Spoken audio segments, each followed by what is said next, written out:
Such an incredible and powerful moment right there, seeing those young men defend the American flag in the midst of a bunch of communists surrounding them, trying to take over the school and destroy this country. A GoFundMe has been started for these brave young patriots, raising over $400,000 up to this point, with the goal of $425,000, which is crazy because this just happened a couple of days ago. So they defended their flag, and now they're being repaid in a nice sum of money and to throw them a big party. That's what this is for. But we'll see how this actually plays out with what they use it for. But great job to these young men. $400,000 raised in this GoFundMe so far. You showed America why the country is in good hands because of a proud young man like you. But I want to keep going here with what one of these young men said after this happened. He says, today was a sad yet empowering day at Chapel Hill. When I walked to class, I saw the Palestinian flag raised on our quad flagpole and was immediately upset at the act that these protesters had made. I cannot say I am fully educated on the Israel-Palestine conflict, but it upset me that my country's flag was disrespected in order to advocate for another. Shortly after, Chancellor Roberts came with the police officers to hang the flag once again. They were met with profanity, middle fingers, bottles thrown bottles, rocks, and water. When the flag was raised once again, the Greek community began singing the national anthem. As the chancellor left, the quad erupted into chaos as protesters began removing the flag once again, preparing to destroy it. My fraternity brother and others ran over to hold it up in order for it to not touch the ground. People began throwing bottles at us, rocks, sticks, calling us profane names. We stood for an hour defending the flag so many fought to protect. Incredible. My parents started a new life in the United States, a country that has helped them flourish and raise 2 kids. I grew up in a military community and saw firsthand what the sacrifices they made. I will not stand for the disrespect that these protesters cause for the sake of another country. My LDOC will be memorable in knowing that my fraternity brothers and others fought to keep the flag up. But it was also be memorable in knowing that so many yearn to disrespect it. Yes. An empowering moment, a very powerful scene right there. A picture that has gone viral. We'll go down in this moment in this time in this country where we saw brave young patriots stand up for the American flag. I can't be more proud of these young men, and it gives me great hope for this country. And we have another great moment for you at City College in New York where NYPD took down the Palestinian flag and re-raised the American flag. Let's check it out.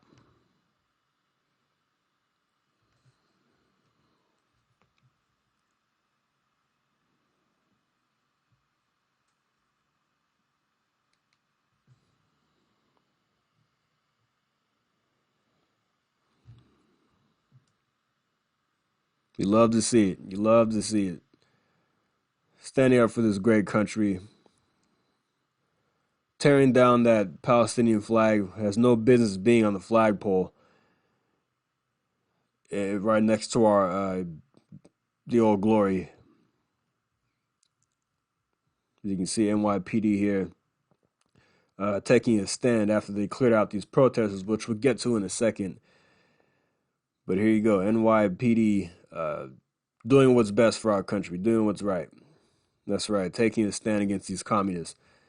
But let's check out how NYPD cleared out these protesters.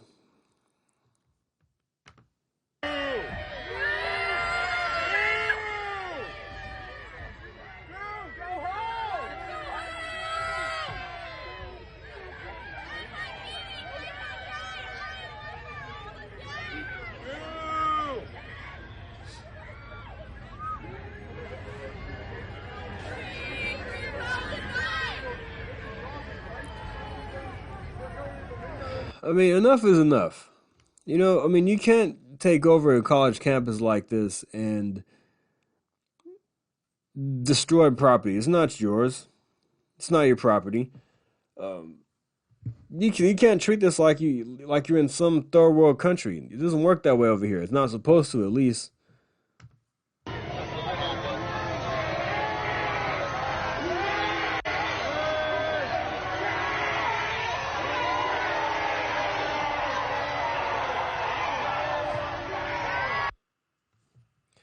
NYPD bringing in the big time equipment here,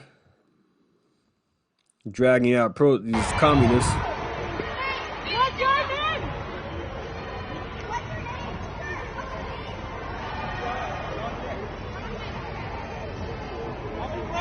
What's your name?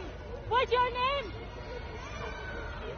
You know, they are very well trained in NYPD. That's why often they're called the world's best police. Police force of 35,000. They're known worldwide. Here they are with the buses, taking these communists into custody.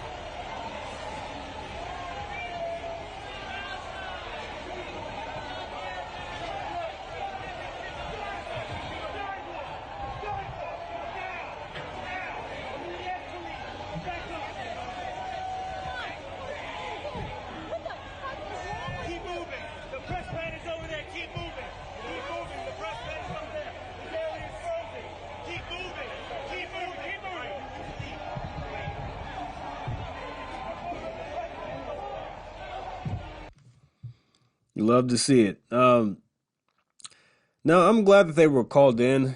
It took Colombia long enough to get these communists out of there, but hey, NYPD was ready to go, and when the time called for it, they came in and moved these communists out. Unless charges are brought against these people, a lot may not change. But at least here in Texas, we saw this early on. We saw Governor Abbott take action, swift action. In the first day, a real big protest broke out, and we haven't really seen anything since. And the same with Florida. Ron DeSantis wasn't putting up with that. The sprinklers were turned on at the universities. The VP of, I believe it was the University of Florida, Central Florida, I believe, wasn't putting up with any of it. You get warnings, but then after that, there will be consequences to suffer if you don't follow the rules. There's nothing wrong with protesting. No problem with, that's what the First Amendment is for. But you don't have a right to destroy property. You don't have a right to call for the death and destruction of another country.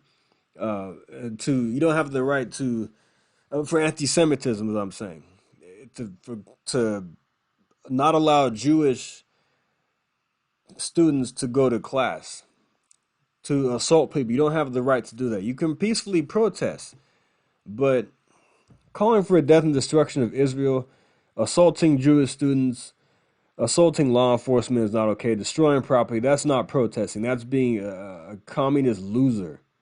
You're just an agitator. And these punks have the nerve to call for, humanitarian aid? A girl at Columbia was wanting humanitarian aid? Come on now. Are you serious?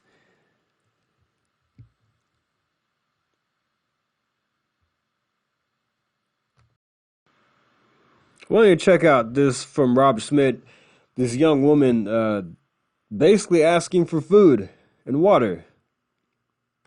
And demanded the university provide them with catering. Take a listen.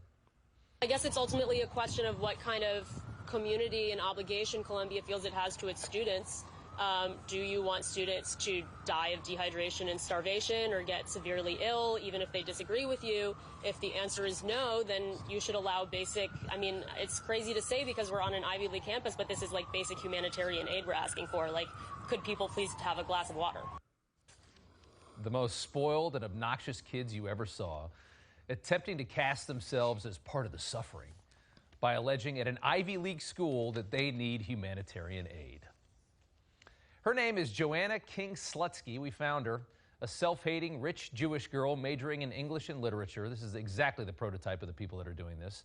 From her Columbia bio, my dissertation is on fantasies of limitless energy in the transatlantic romantic imagination from 1760 to 1860. My goal is to write a prehistory of metabolic rift, Marx's term for the disruption of energy circuits caused by industrialization under capitalism. Yes, we're serious. Imagine being that privileged that you go to Columbia and focus on that. How fraudulent this young woman must feel on the inside, how much self-loathing she must have. And now, Yeah, this young woman, this young communist woman, wants humanitarian aid. But yeah, like this headline says right here, they wouldn't last 10 seconds in Gaza, get dropped off, and you wouldn't last 10 seconds. Bongino talked about this the other day. These people wouldn't make it 30 seconds. With this LGBTQ nonsense, they will have their heads cut off. They'll be beheaded and they'll be fed to the goats. I mean, seriously, these people are safer in Jerusalem. They're safer in Israel than they are in Gaza. It's not even close. Yeah, I wanted to share that with you with these young communists. These are the people that are at our college campuses. They have masks on. They look like woke idiots because they are. And I'm glad that law enforcement has stepped in. We're seeing this at UCLA, and I will get into that later. But this has to stop. This has to stop. I love it when law enforcement steps in and breaks this up. But charges must be brought upon these people. But hey, this is where we are right now. And it's our job to fight, stand up to it. And I'm proud of these young men who did their job, defending the American flag. It's people like you that give me hope for this country. All right, guys. Thanks for listening. Like and subscribe. See you next time. Thank you. Take care.